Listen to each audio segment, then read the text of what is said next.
Novos ataques acontecem em posições importantes, como por exemplo Kiev em Kherson, além de outros territórios, deixando o que era 30% agora 40% da população sem energia. Para vocês terem uma noção, existem relatos aí de pessoas jantando à luz de velas, tal, e a gente tem que lembrar, claro, que está chegando o inverno no hemisfério norte. A Ucrânia deve sofrer bastante.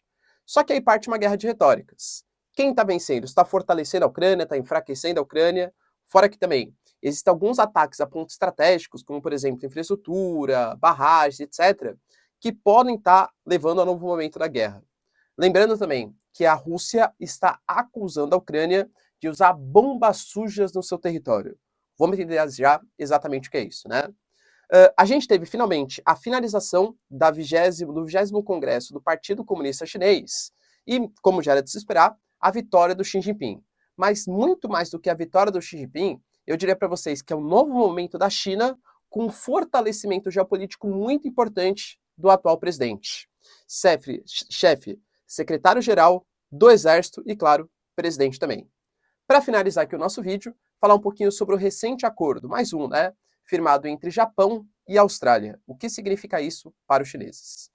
Se vocês querem entender um pouco mais sobre esses assuntos, e muito mais também sobre geografia, geopolítica, atualidades, política, polêmicas, enfim, tudo para você se manter sempre bem atualizado, já se inscreve no canal, deixa seu like, compartilha esse vídeo, que eu, professor Ricardo, conto muito com a sua ajuda. Belezinha? Pessoal, para quem não me segue ainda, hein? @prof_Ricardo Marcílio, que eu conto muito com a sua presença, para a gente conseguir conversar um pouquinho mais, você ver minhas postagens, enfim, acho que é um contato bem legal, mais próximo que a gente tem. Tamo junto? Então, ó, bora lá pro vídeo. Pessoal, seguinte, ó, os ataques, eles continuam acontecendo, né? A Ucrânia, a Rússia, inclusive, tá deixando bem claro que esse novo momento, pelo menos segundo a Rússia, tá? Não é um ataque em civis, embora a gente veja que na prática nem sempre isso acontece.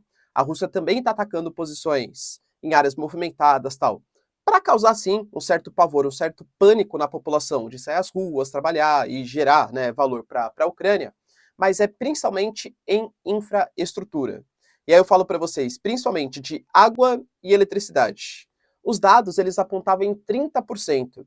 Agora já está em 40% da energia comprometida. Kiev mesmo já anunciou que não sabe se para recompor toda a energia que foi perdida por conta dos ataques, os drones kamikaze utilizados pela Rússia, se isso vai demorar dias, vai demorar semanas, e está pedindo para a população fazer economia de energia. Locais como, por exemplo, jantares, restaurantes, tudo completamente apagado, justamente pela falta de energia, né? Enquanto isso, em Kherson, por exemplo, porção mais ao sul, a Rússia continua mobilizando as suas tropas para fazer com que os russos saiam da margem mais a oeste do rio Dnipro e passem para a margem leste, claro, colocando parte da população que trabalha. Cara, quando eu falo, né, deslocamento, imaginem vocês, é você tendo que sair da sua casa porque a Rússia vai atacar uma bomba, percebe? Então, claro que causa um incômodo muito grande. Pô, local que você trabalha, ter os seus familiares, seus amigos, não é assim, deslocar as pessoas, né? Então isso vem causando um incômodo muito grande.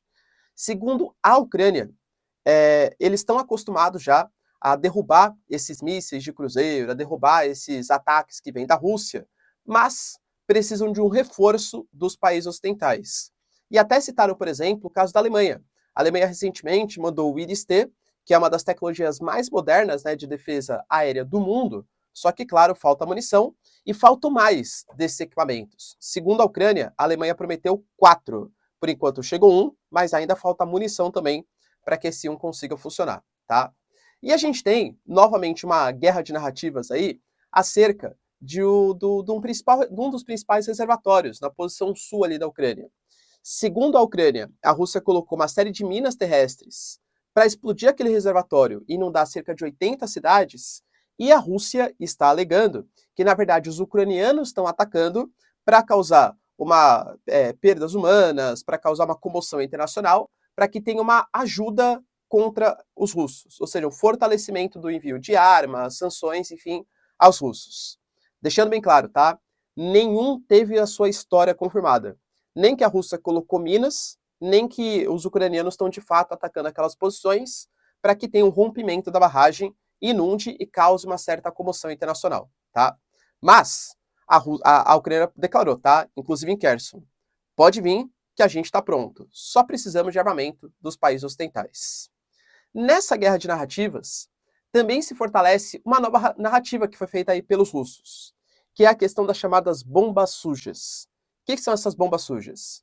São artefatos militares que têm, de baixíssima intensidade, uso de armas nucleares. E aí seria o ataque da Ucrânia de false flag, né? O que seria esse false flag? A Ucrânia se ataca, sem saber, claro, sem demonstrar que ela mesma se atacou, para acusar os russos. E como essas bombas sujas, elas dispõem de equipamento nuclear, seria como se eu estivesse colocando a culpa na Rússia pelo ataque, e isso fortalecesse algum tipo de mobilização internacional, novamente contra a Rússia, tá? A Ucrânia depende muito da ajuda dos russos. O próprio Estados Unidos já falou que a Ucrânia tem pelo menos mais 7 semanas para conseguir ganhar esse conflito. Porque chegando o inverno, a Rússia aumenta muito sua vantagem, a gente percebe já uma crise nos países europeus, com energia, com inflação, etc. Não sei até quando essa ajuda vai continuar, os líderes continuam falando, não, a inflação vai acontecer, vai aumentar o preço da energia, mas a gente vai continuar junto, mas eu não sei se a população para sempre compra essa ideia, tá? Então, assim, essas bombas sujas, a Ucrânia, claro, não alega, tá? Não confirma. Mas a Rússia diz que tem até participação de envio de capacidade técnica nuclear por parte dos britânicos. A gente sabe que desde o início dos conflitos, o Boris Johnson, agora mais recentemente a Liz Truss, e agora de novo, não sabemos se o Boris Johnson, inclusive, até voltou de viagem mais cedo, hein? Será que o doidão vai voltar ao cargo de primeiro-ministro? Pode ser, hein, pessoal? É um dos favoritos, tá? Depois de 45 dias da Liz Truss, Boris Johnson volta, enfim. Mas a gente vai ter, segundo a Rússia, o uso dessas bombas sujas. E eles já estão deixando claro, não fui eu que usei esses artefatos militares. A gente teve também a finalização do 20º Congresso do Partido Comunista Chinês, para a eleição ali do seu Comitê Central, para a eleição do Politburo, que é como se fosse uma elite, as pessoas ficam mais próximas ali do Xi Jinping, e a eleição também do presidente, que é o presidente Xi Jinping. O que representou, né, esse comitê do Partido Comunista Chinês? Vocês têm que entender, galera, que lá todos os movimentos, eles são muito bem orquestrados. Tudo isso é treinado, cada posição de cada um, porque tudo transmite uma certa mensagem, tá? Tudo transmite mensagem. Essa imponência, essa força dos chineses e tal. Era meio óbvio que o Xi Jinping, depois de ter mudado, né, e ter permitido a sua terceira reeleição, ia ser reeleito como presidente da China. Só que o que significou essa eleição? Eu diria para vocês que é o passo adiante, é a mudança da China, é o fim daquela China liberal, crescimento econômico, faço negócio com todo mundo, tamo junto, tal, beleza, para uma China mais potência geopolítica. E vários sinais, né, várias demonstrações, elas dão esse sinal. Por exemplo, eu diria para vocês que a própria questão do Hu Jintao, para quem não sabe, é o antigo presidente da China, né, antes do Xi Jinping. Quem foi o Hu Jintao? Ele foi um cara que comandou a China quando a China estava crescendo 2 dígitos por ano, crescimento, tal, beleza? Mas era uma China mais geopoliticamente tranquila, digamos assim. Era uma China que tinha relações com a União Europeia, que tinha relações com os Estados Unidos, tal. Então, ele representava um passado de grandeza do soft power chinês, culturalmente, economicamente, mas uma certa fraqueza no hard power chinês, no seu poderio militar. Para quem não viu, a gente sabe, né, essas cenas são meio estranhas, né? Mas no Partido Comunista Chinês, por exemplo, nessa conferência que rolou, né, o presidente Hu Jintao, ele foi tirado ali. Senhor, por que ele foi tirado? Aparentemente foi a contragosto. Não sei, para quem não viu o vídeo, né, recomendo que o veja, você acha aí no YouTube rapidão. Ele é convidado lá, alguém fala uma coisa tal, bate ali, ele tenta até pegar umas folhas do Xi Jinping, ele estava do ladinho, né, do Xi Jinping e tal, e ele é tirado ali do Congresso. Por quê? Segundo o Partido Comunista Chinês, é porque isso realmente é fato, tá? Quando ele chegou, ele já é bem velhinho, né? Chegou alguma certa dificuldade, tal, essas coisas. Então, mas segundo o Partido Comunista Chinês, eles pegaram e tiraram ele de lá porque ele estava com algum problema de saúde. Aparentemente, de novo, não sei, né? Vai que sim. Mas aparentemente, pelas imagens que mostram, ele sai um pouco contrariado, tá? E como eu falei para vocês, tudo é muito orquestrado, né? Tudo é muito bem sabido que vai acontecer. Então, tirar ele, poxa, pode passar a imagem que é o fim dessa China mais pacífica. É a China agora que vai expandir no Oceano Pacífico, é a China que vai investir mais no hard power, que está fazendo acordo com as Ilhas Fiji, com as Ilhas Salomão, que vai mandar talvez ajuda militar para a Rússia. É uma China, por exemplo, que mudou algumas coisas, inclusive na própria Constituição. Que nem eu falei, o Xi Jinping, ele é presidente, ele já era, né, mas continua, como chefe do exército, secretário-geral e também o presidente da China. A China mudou, nesses últimos anos, com uma aliança que vem com o seu Rwandan Belt, que vem expandindo alianças militares, que vem construindo ilhas no Oceano Pacífico e Índico e reforçando as suas posições no Mar da China. Pessoal, a própria questão de Taiwan, por exemplo, houve uma mudança constitucional e a propaganda chinesa está muito forte também para falar que os taiwaneses são a galera separatista, que eles têm que ser combatidos e tal.